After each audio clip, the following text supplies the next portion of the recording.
Hey guys, welcome to the LIFFFT series on customer development. We're talking about customer interviews today. We're going to be doing some examples of good customer interviews and bad customer interviews. Really bad interviews. I didn't bring my dastardly mustache, but I'm going to be doing some bad interviews with Zac here.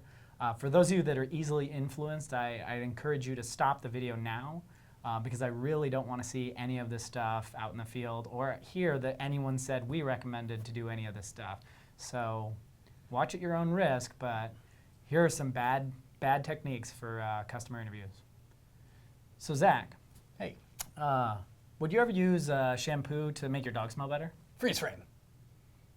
What's wrong with that question? Would you ever use a shampoo to make your dog smell better? First of all, it's a yes or no question, and I don't know this guy. He came to me on the street, kind of just wanted to go away. Yeah, whatever, bub. That's not so good. That's not really validation. You're freeze framed. What else is wrong with that question? Does their dog smell bad? We don't know that. Does their dog always smell bad or just when it gets sprayed by a skunk? Do they care if their dog smells bad? Do they even have a dog? Have they ever groomed their dog? Have they ever shampooed their dog, or have they ever done something to help make the dog not smell as bad? If they haven't, if they don't care, or they've just never done anything about it, there's a pretty good chance they're not going to start. So let's find out what a better version of that might be. So Zac, do you have a dog? Yeah, I do. When was the last time you washed your dog? About 2 weeks ago. Oh yeah. And what happened there? Why'd you wash your dog? I try to wash my dog every 2 to 3 weeks just to make sure it's happy and make sure it smells nice and its fur is clean and everything like that. Mm-hmm. Hair. I guess dogs have hair, not fur. Depends on the kind of dog. Depends on the kind of dog. So that's a much better series of questions, right? He could ask things like, how often, well, I guess he asked, how often do you do it? And you got a story, you learned a little bit more about it, and now he's confirmed that I do it on a regular basis. I do it because I'm taking care of my dog. He could ask follow-up questions about what sort of products I use, or do I just use water? There's all sorts of places you can go from there. But that's a much better series of questions to ask. So we're going to keep going with the bad question. So once again, warning, this is a terrible question. Would you pay $5 a month for the ability to stream any movie over the internet? Yes. Freeze frame. What is wrong with that question? Other than the fact that it's already a service called Netflix, there's a lot of things. One, he biased my response.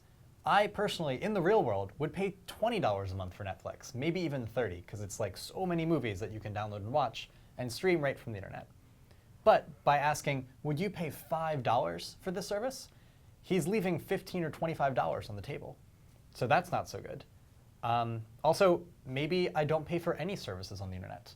Maybe I have paid for TurboTax, but that's it, right? Like, these are all questions that he would want to know the answers to.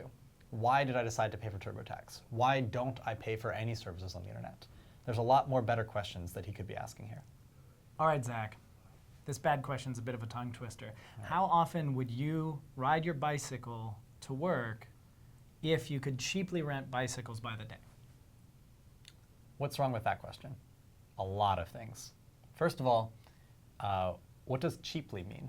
Does that mean $1 a day? Does it mean $1 an hour? Does it mean $30 a day? There's so many loaded words in there that I don't even know what they mean. Second, do I even own a bicycle now? Do I ever commute by bike? Have I ever commuted by bike?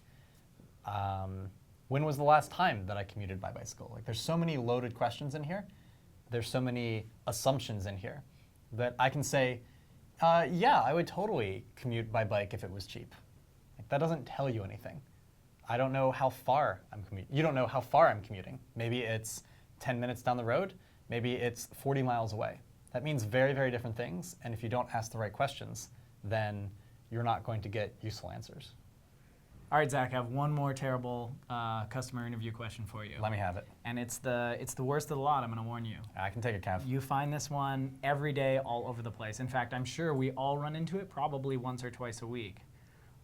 The dreaded internet survey style question. Bum, bum, bum. So Zac, how many times a month do you go to the movies? 1 to 3 times, 3 to 7 times, 7 to 12 times, or over 12 times?